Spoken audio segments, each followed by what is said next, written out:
Joined today, we have with us Mr. Scott Kohut, who is the Deputy Director for the Boca Raton Airport Authority, which includes the Boca Raton Regional Airport.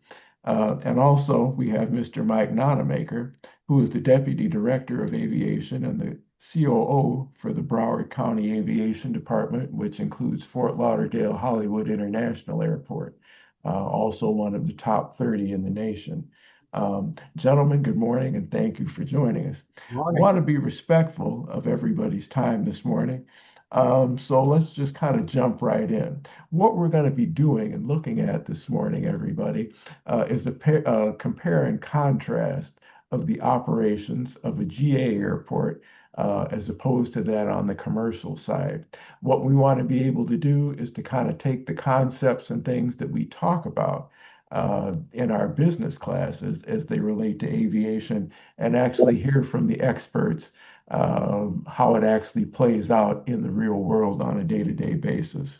So with that, Scott, I'd like to begin with you. When we're looking at the revenue model at a GA facility, how does that differ from one on the commercial side? I think in large, the biggest difference is it's a much simpler revenue proposition for many GA airports. There are different models. Some airports will run the FBOs and may do direct leasing of individual hangar units, which can get more complex. But here at the Boca Raton Airport, we're largely just into land leasing for the most part. So the majority of our revenue comes from long-term land leases, 30 to 50-year leases. It's a mix between aeronautical tenants and some non-aeronautical tenants. Of the land lease revenue, about two-thirds of it comes from the non-aeronautical uh, revenue sources currently, and the other third is the aeronautical revenue. That's just because you can charge a fair market commercial rate for the non-aeronautical, so it's a much higher price per square foot than the aeronautical.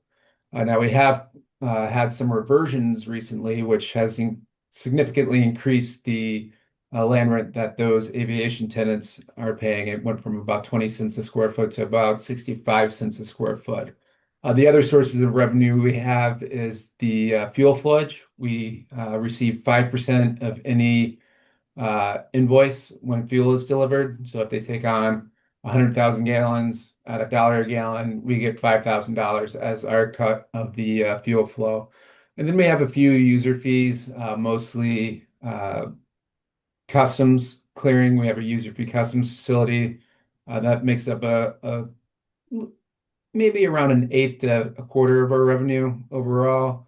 And then we also have like badge fees and concession fees for rental cars. So it's a much simpler pot of money rather than what I'm sure Mike will go into. You'll see it's a much more complex proposition on the commercial side. Mike? Yeah, so obviously a commercial airport is going to be a lot different. So our revenue is a mix of aeronautical and non-aeronautical. The aeronautical side is what generally supports the commercial airlines. We get landing fees, we get rents on check-in counters, gates, hold rooms, baggage claim areas, common use areas that are shared by the airlines. And those fees are structured based on what the expected operating costs are going to be for the airport. On the non-aeronautical side, just about anything that a passenger would touch other than the portion of flight would be non-aeronautical. So rental car, parking, food and beverage, news and gift, all of those things that you would see at a major commercial airport is what we classify as the non-aeronautical at this airport. Rental car, so our number one non-aeronautical, followed by parking and then food and beverage. And food and beverage, the number one revenue generator is alcohol sales. So at an airport like this, where we have a lot of low-cost air carriers, Spirit, JetBlue, Frontier, Allegiant, Breeze, etc., The goal is to keep the aeronautical fees down as much as possible. Lower aeronautical fees mean better yields by the air carriers. To do that, we try to maximize our non-aeronautical revenue. Right now, we're pretty close to a 50-50 basis, which is not a bad ratio for a major commercial airport. But that is how a commercial airport kind of breaks up, in a quick summary, our revenues. Okay, thanks. Now, when we're talking, Mike, now about economic impact at a primary airport like FLL, how do you communicate the economic value to the local community? So there's a number of ways. So just so everybody knows, the largest economic, what we call engine in Broward County, where our airport is situated, is the airport. And that, how do we communicate that? Well, gets communicated out to the business community through a various different, a lot of networks that we have, and ties directly to the business community through associations. And then any public forum that we do, or any public medium that we have that educates the public.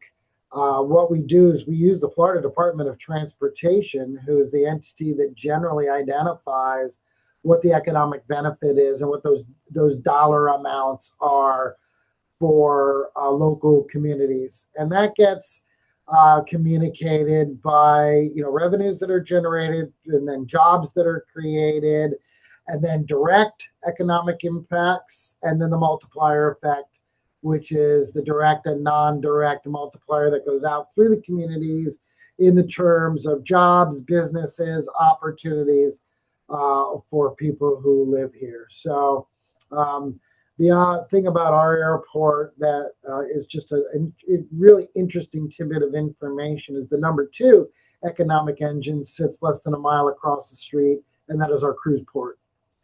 Third busiest cruise port in the world.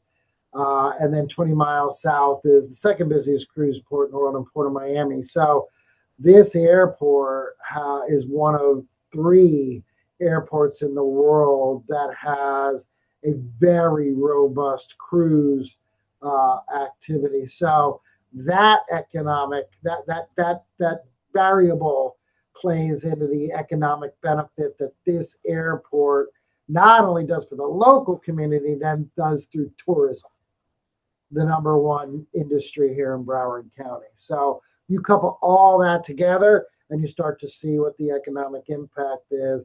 And then again, we communicate that out to the local communities, and it gets communicated out to the local businesses, who then also share it out through various different communication methods. So hopefully that answers your question.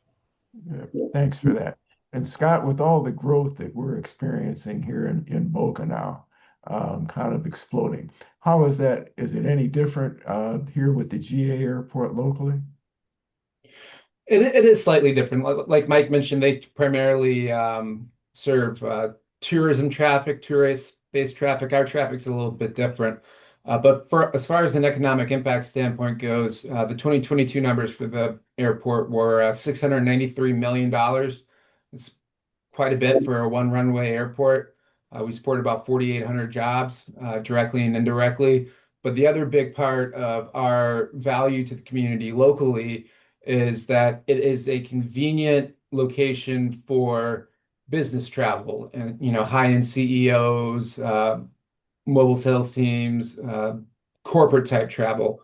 And that's helped draw a lot of headquarters to the Boca Raton area. Since the 2000 or 2020 timeframe, we've seen a heavy influx in corporate relocations to the Boca Raton area. And like I said, the airport plays into that because they handle more of the corporate traffic, the CEOs and C-suite folks when they've got to travel and go places. But then the location of Boca Raton is also kind of ideal because we sit almost dead center between Palm Beach International and Fort Lauderdale Hollywood International. So even their employees have, multiple options when it comes to recreational travel or other business travel. So we're kind of in that middle there. Okay. And now, Scott, let's stay with you for a minute. What are some of the big, major infrastructure projects on the horizon here? Well, coming up on the horizon, we're kind of shifting. There's been about $100 million invested in the airport between the authority and the tenants in the 10 or 12 years that I've been here. And so we've touched a lot of the airfield. We only have a single runway, like I mentioned. So there's not a lot of projects that qualify for federal infrastructure investments. But when we did our master plan recently, back in 2022, we really looked at, since we're space constrained, 212 acres, that's all we've got. We really don't have the ability to acquire more land due to just the landlocked nature of the airport. We really looked at how we can maximize our usable footprint, eke out square footage wherever we can, co-locate facilities. And I mentioned we have aeronautical and non-aeronautical tenants. Well, the master plan also showed that we were short about 33 acres for our forecast aeronautical demand. Obviously, we're not going to find 33 acres to build, but what we can do is, when some of those long-term non-aeronautical land leases come to term, we can either, have the property revert, or we can maybe do some sort of negotiation before that point and net out some of that non-aeronautical property and convert it into an usable aeronautical property, while still maintaining a small portion for that very valuable non-aeronautical revenue. We're also looking at the advanced air mobility space. Our central location here in the South Florida market would be ideal for that. How can we leverage that? Can we, take surface parking and transfer it into a parking garage and then create a vertiport type system? So we're really looking at redeveloping facilities and just maximizing our aeronautical footprint while still maintaining that non-aeronautical revenue proposition. Okay, thanks. Mike? Yeah, so for our airport, right now we're in the infancy stage of launching about a $4.5 billion master plan project. That includes a brand new greenfield terminal with 5 additional gates, Terminal 5. And then we will also have what we call an intermodal center and a automated people mover, on the east side of our airport. I've been working at this airport for 39 years. When I started here 39 years ago, the terminal roadway was the same size as the terminal roadway today. A lot of commercial service airports face a lot of issues with their land sides, in that they develop the air sides, they add more gates, they add more concessions, but over time, the roadway becomes the Achilles heel of the airport. So one of the most critical things for us to build is that intermodal center, so that we can, bifurcate commercial vehicles from private vehicles, enhance the experience on our roadways, and be able to move people more efficiently in and out of the airport. And that is what the landside interface of an airport is always geared toward: efficient movement of passengers in and out to the aeronautical side of the house. So for us, that's really the critical path in the next 5 to 7 years, is enhancing the roadways and the landside experience. Our airside experience is good. We can handle 100,000, 150,000 more aircraft operations, but we need to be able to get people to and from their airplanes more efficiently, and that's really what our next steps are for our airport. Okay. So when we talk about efficiency, and then we have the regulatory requirements, when those two things kind of clash, how do you reconcile the two? Wow. Yeah. The biggest thing that I think we see are, one,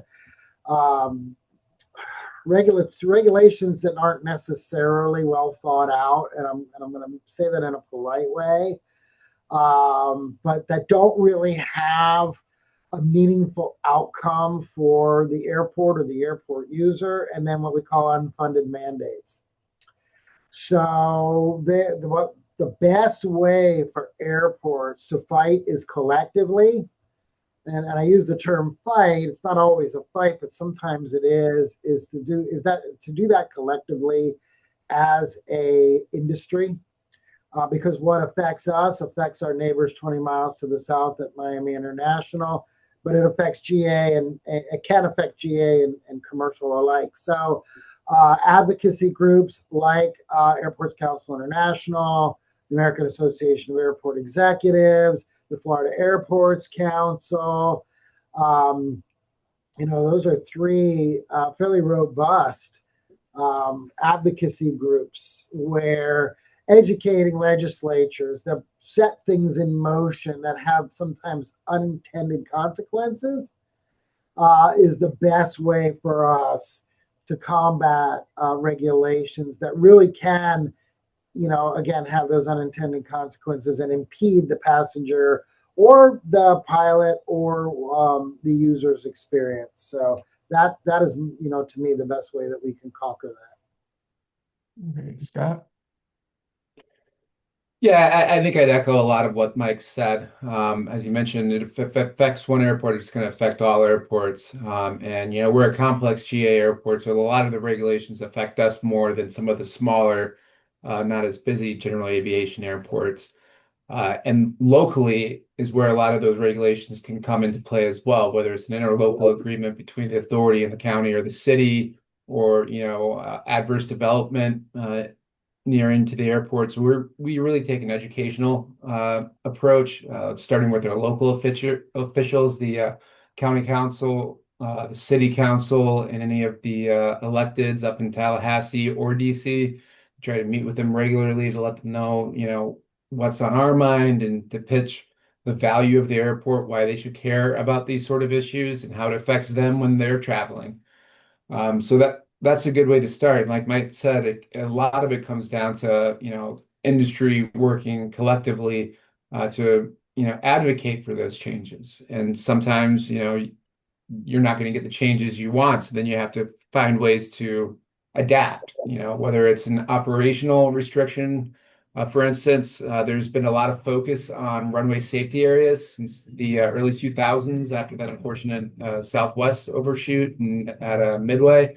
Well, our safety area is non-standard. We just don't have the space to accommodate a full safety area without losing half of our ramp, in which case we don't need the full safety area because we're not going to have any aircraft coming here because there's not going to be any place for them to go. So we've had to work out operational procedures with the control tower that have been blessed by the FAA, so that any Group 3 aircraft with wingspans exceeding 79 feet, you can't have them on the runway and the taxiway at the same time. So that gets a little dicey in high traffic time periods, particularly with the presidential TFRs that we have on a fairly regular basis down here now, because air traffic control doesn't typically, sequence based on the size of the aircraft. They sequence based on this, first come, first serve. So if you get 3 long wings coming in back to back, it really impedes your ability to empty the ramps of other long wings. But that's one of the things we work with our regulators on. Not just the elected, it's the the FAAs, the DOTs of the world, and to kind of build that collaborative discussion around, hey, how can we work with air traffic control to maybe alleviate some of this, give us some pressure relief valves, that sort of thing. But yeah, it's all about advocacy. Okay. And in keeping with that, you had mentioned the need to adapt. And when we talk about adaptability, critical decision making when there's a crisis, can you tell us about a time when you had to kind of pivot when something unexpected happened and we had to actually adapt on a dime, kind of turn on a dime? Oh, I could tell you several stories like that. One of them comes to mind was this was probably 7 or 8 years ago. I'm coming into work in suit and tie because I had a board meeting later on that night. We're a small office. There's only 8 of us, so everyone wears multiple hats. Well, as I'm pulling into the airport, I get a picture from our security guard. What is it? Oh, it's a hole in the runway. And it's not just a small hole. It's a 10-foot by 3-foot hole that had been blown into the runway by a lightning strike.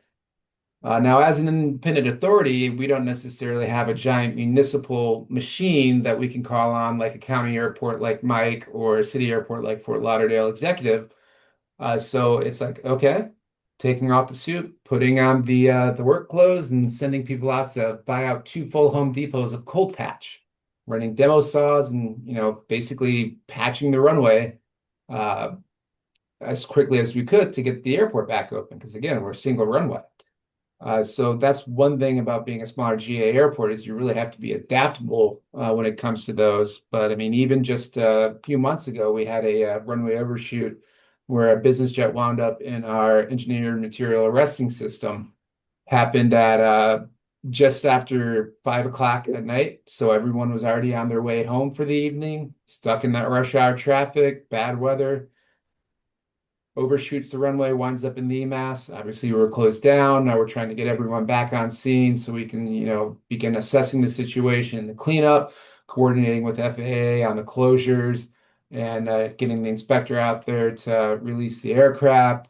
We had to coordinate with the EMAS manufacturer. They were one of the first people that we called. Hey, how quickly can you get us more blocks?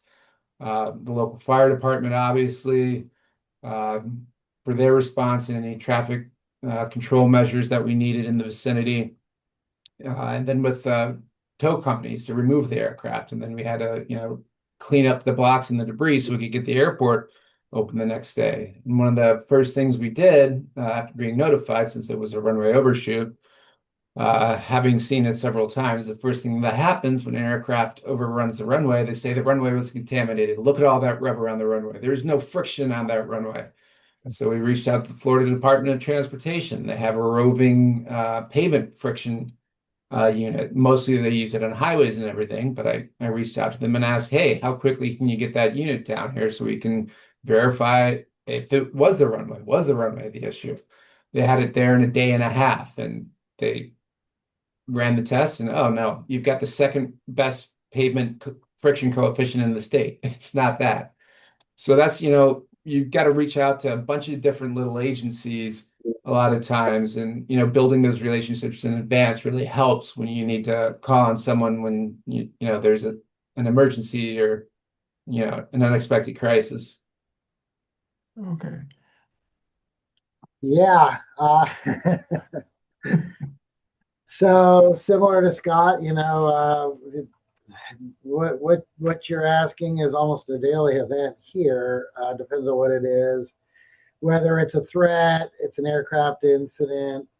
The two most serious things that we've had here, in 2017, we had an active shooter, a tragedy that took place here. Where over 12,000 people self-evacuated. That, I was coming out of an interview for a parking manager, and 15 minutes later, I was incident commander in our emergency operations center. So I think Scott used that term adaptability. That is probably one of the most critical skills that somebody in the airport management field needs. So when that happened, we wound up closing our airport, and then having to tend to over 12,000 people, employees and passengers, and how were we going to get them out of the airport safely once law enforcement deemed that additional threats were no longer present. So that, and then how were we going to open again? I recall looking at our CCTV going, there is thousands of pieces of personal belongings scattered through all 4 of our terminals. How are we going to collect that and get that open and get TSA to certify that we're secure the next morning? And that is what we had to coordinate with elected officials from Washington coming to the airport, and from the state, from all over, identifying what happened, and of course how we're going to prevent this from happening in the future before we ever recovered. So the magnitude of that, you can imagine, was one of the most severe things that an airport would ever go through. Unfortunately, only us and LAX have ever gone through it, and I hope that stays that way. The other one would have been the record 2023 flood 1,000-year flood that dumped 26 inches of rain on our airport within 24 hours, 17 inches within 8 hours. So the entire airport was underwater by 3, 4, 5, 6, 7, 8 feet. Water in your terminals, water in your roadways, water in your garages, water infiltration into electronic systems. That was a 48-hour recovery, required significant coordination with the Federal Aviation Administration to be able to operate our airfield in a manner where we could still allow commercial aviation, including air carriers flying as far away as Tel Aviv. So very, very massive coordination to get the airfield and our terminals back up and running. And then recovery months and months and months later from water infiltration into key electronic systems. So you don't expect to be at a Florida Airports Council conference, but it happens to me all the time where I have to leave and go tend to things that are happening here at FLL. So adaptability is definitely the key component to success. And then, with our drill being tonight, one of the most critical things is that people know who people are before the emergency happens. You don't want to meet people for the first time and shake their hands and go, "Hi, I'm Mike. What do you do?" No, you want to know who the players are beforehand so that when it happens, they get to work right away. Gotcha. And Mike, staying with you, of course, we can't get away from it now with AI and smart technology and all of these things. How has that changed the way that you manage your job and work with your people? So there's some remarkable technology that is out there now. So some of this is sensitive security information, and I cannot divulge, but I will tell you that video analytics is one of the best AI tools that is out there. So I'll use the non-SSI example. Is we are now instituting closed circuit TV that can tell us the number of vehicles that are traversing a roadway, the number of vehicles that are entering into our Uber Lyft pickup areas. Some days this airport does nearly 15,000 Uber and Lyft pickups. So it helps us to be able to look at volume.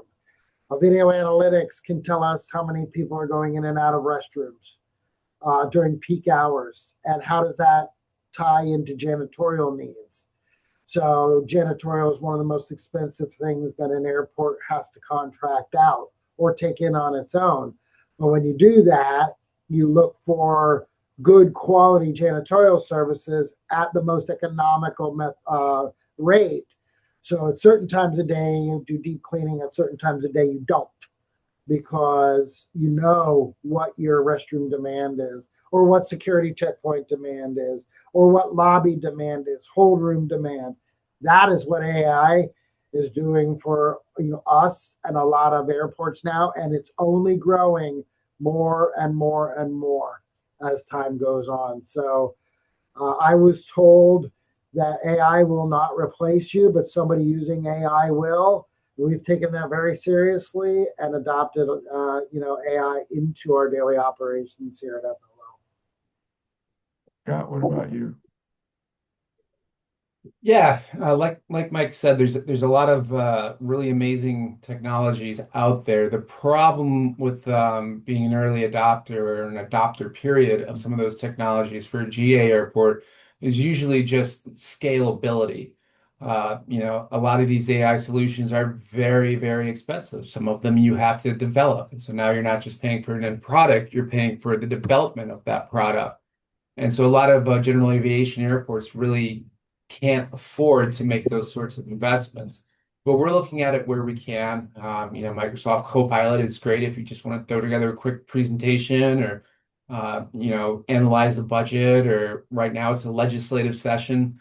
So that's one of the big things I do is follow all the legislation going through Tallahassee. Well, it's a great way to do a quick analysis on a 500-page bill and see, okay, is this going to affect my airport? Is it not going to affect my airport? But down the road, we would definitely like to explore more things like automation when it comes to, mowing, um, you know, inspection of infrastructure. I've seen technology where you can basically fly down a runway at 45 miles an hour and they'll have cameras and LiDAR on the truck, and you can basically go back and there's a report of all the FOD on your runway, or it'll detect the FOD as you're going, so you don't have to creep along at 5, 10 miles an hour and take up a lot of time with a runway closure. So we're looking at things like that in the future, but right now a lot of it's just data analysis and summarization. But yeah, scalability is definitely a challenge when it comes to some of these technologies at smaller airports. Gotcha. Thanks for that. And as we wrap up, I want to turn our focus now to talk about staffing from the HR standpoint. And as we all know, in industries, different areas, staffing is an issue. Scott, where are you finding your biggest hurdles, and where are you also now finding your talent? Where is the pipeline that you have for finding people? Well, we've been pretty lucky. Most of our staff has been around for a while. And when we've needed to expand and fill, we've been very successful hiring from internship positions or part-time positions. We work with several of the local universities to do various types of internships from business side of the operation, accounting, financial management, to the airport operations side. And we've had a couple of our employees there that are here now full time start out in that role. And, if they're valuable, if they fit in well with the team as a small team, that, meshing together with everyone else is so critically important, because you can't just hide in a sea of 12,000 employees or something like that. Everyone has to play nice in the sandbox. So the fit is really important. So that's a great way to evaluate potential incoming talent, is the internship program. Because if it doesn't work out, well, it's just a semester, thanks for coming. Hope you learned something. But we try to leverage those opportunities wherever we can. And sometimes it comes from unlikely sources. Like we've hired a couple of folks away from the FBOs here on the field. Two of our ops personnel now, and our finance director actually started at Signature working on the ramp. And I hired the finance director down at FXC to mow lawns and stuff. And then he came up here and did ops, and now he's in finance. So, just it's amazing what you can pull from other, parts of the industry, because at the end of the day, like, airport operations is pretty simple to learn. You just got to be willing to learn it. And, we can teach it to just about anyone. We had a business intern that wound up doing airport operations. He was an econ major, wanted to try operations. We were able to teach him it, and now he's working for an airport planning consultant. So it's, looking in those unexpected places at times. And Mike, I know you and I we kind of talked about this, I guess, last week when we were chatting. What about you? What are some of the biggest hurdles, and where are you finding people these days? So, well, I'm lucky to say that I would say about 60% of the leadership staff at our airport are Embry-Riddle grads, either bachelor's or master's or other. And then we have quite a few that went to Florida Tech. But what we do is we have a cooperative relationship with Broward College through the college board and the Board of County Commissioners here in Broward County. We've been doing this for 25 years now. The curriculum down at Broward College, the aerospace management curriculum, either 2-year or 4-year, has a management path. And in that path, the management path, we have 4-credit internships that we have here. And over time, we've probably had nearly about 100 students obtain employment, usually starting part-time or entry level here, and then move on to other things. Not all staying here. Some have gone on to have great careers with the airlines, but some of them are still here. And it's a really good pipeline for people who are aviation centric. They're not just looking for a job; they're looking for a career. A lot of them do start in operations, but have made it over to maintenance, finance, information technology, all the different disciplines that we have at a commercial service airport. But yeah, that is where we're seeing a lot of people come from. And then from other disciplines, a lot of our talent, especially in our business areas or air service development, we're seeing that really come from our the real estate world. But yeah, having that relationship with Broward College right here in Broward County and based at North Berry Airport, our GA airport, has really benefited us to be able to funnel replenishment talent into our organization. So, like Scott, we use the universities and internships, as well. So. Appreciate it. And Scott, as we wrap up, last question, I want to start with you. From your experience, if you were talking to somebody who is looking to get into the ops field, what's one thing that might surprise them that they might not have thought about that they need to know? I'd probably just say just how varied it is and how, non-standardized every day can be. And that's one of the things I really like about working at airports, particularly smaller airports, is it's not the same thing every day. You're not just going in and looking at a spreadsheet or, entering receivables or cutting checks or, some of that, redundant work. It's you're coming in and today I'm working on legislative stuff. Tomorrow I'm working with South Florida Water Management on a stormwater permit. And then, we're dealing with fish and wildlife on relocating owls and tortoises. And it's just every day is different. And it can be surprising what you run into at times. And like I said, that's one of the perks of, the type of work that I do is that variation. And it's there's never mundaneness to it. Gotcha. And Mike, last word. Same thing, except sometimes I could be working on a dispute between two airlines.